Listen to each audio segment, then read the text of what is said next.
जय श्री राम, हर हर महादेव। अंजनेय काव्य श्रृंखला के 51वें अंक में मैं पुरुषोत्तम मिश्रा आप सभी का अपने चैनल धर्मध्वजा में हार्दिक स्वागत करता हूं। तो दोस्तों, पिछले अंकों में जब हनुमान जी अशोक वाटिका का विध्वंस करते हैं और साथ ही उपवन के रक्षकों का भी संहार कर देते हैं, तब राक्षसियां यह सूचना देने के लिए रावण के पास जाती है और उसे वहां की सारी घटनाएं सुनाती है। यह थी पिछले अंकों की कथा। अब हम इसी क्रम को आगे बढ़ाते हुए 51वें अंक में प्रवेश करते हैं। तो राक्षसियों की बातें सुनकर रावण समझ जाता है कि तीनों लोगों के काल कंटक लंका में यदि कोई प्रवेश करके उसकी ऐसी तैसी कर दे, वह कोई साधारण घटना नहीं हो सकती है। विषमय विषम विषाद विष वेग पिए भुज बीस, शाप विषय विस्मृत प्रकट धूमिल शंभु आशीष, धरे धीर के रास दृढ़ विहसी कहे 10 शीस, रस ना राखे सरसता मन राखे 60 तो राक्षसियों की बात सुनकर रावण को महान आश्चर्य हुआ, परंतु वह उस हलाहल को चुपचाप पी गया। उसे एक पुरातन श्राप का स्मरण हो आया और साथ ही यह एहसास भी हुआ कि अब महादेव का वरदान भी उसकी रक्षा नहीं कर पाएगा। तो रावण राक्षसियों के मुंह से वह समाचार सुनकर क्षुब्ध होने के बाद भी ठठाकर हंस पड़ा और राक्षसियों से इस प्रकार बोला जैसे कोई दुर्जन अपने हृदय के भीतर हलाहल रखकर मुख से मीठी मीठी बातें बोलता है।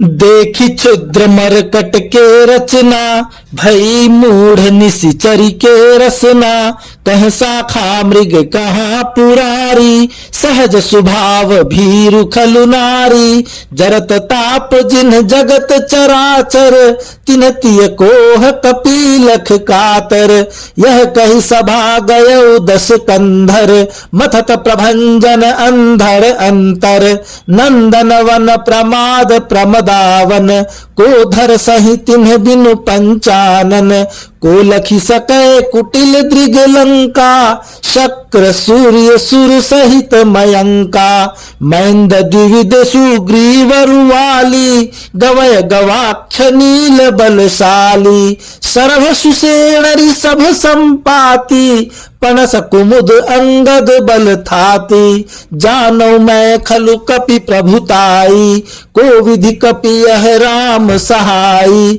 जो यह भेद लेन सिय आवा, को कारण हठ राण बढ़ावा, रोष रुधिर उतरी दिग बीसा, जानौ मैं बल आजु कपीसा, एहि विधि कर विचार बहुभांति, बोला प्रगट असुर कुल घाती, आनहु वेगी बांधी सो बंदर, जे जारी ही प्रमदावन मंदर।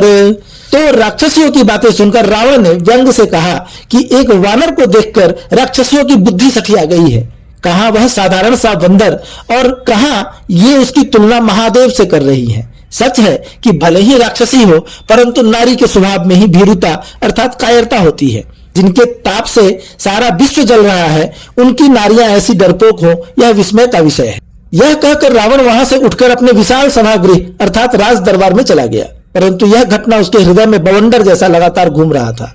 वह सोचने लगा कि जो अशोक वाटिका स्वर्ग के नंदन वन को भी लज्जित करता है, उसको नष्ट करने का साहस महादेव के अतिरिक्त और भला किस में हो सकता है। तीनों लोकों में ऐसा कौन है जो रावण की लंका की तरफ टेढ़ी आंख से भी देख सके, भले ही वह इंद्रादि देवता हो, सूर्य हो अथवा चंद्रमा।